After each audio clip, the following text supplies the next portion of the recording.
Tidak terima lapaknya dibongkar, pedagang di Pasar Palampang, Kabupaten Pangkep menyerang petugas Satpol PP.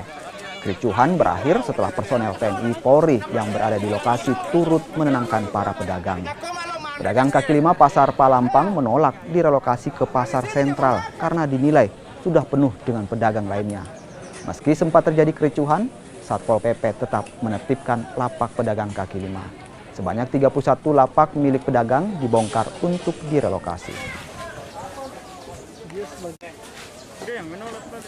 Selama 5 tahun kami tidak pernah selama pemerintahan Sudi, kami tidak pernah diganggu. Ya. Beliau hanya bilang jagalah kebersihan, tertib. Itu yang kami lakukan. Ya. Sebenarnya yang kami harapkan itu percantik. Saya bilang nggak usah kasih kita anggaran, biarlah kami ke yang bangun sendiri. Nggak perlu pemerintah keluarkan dana untuk membangun ini, biarlah kami sendiri yang bangun. Kamu kasih kami izin di sini menjual, tidak ada solusi yang ditawarkan.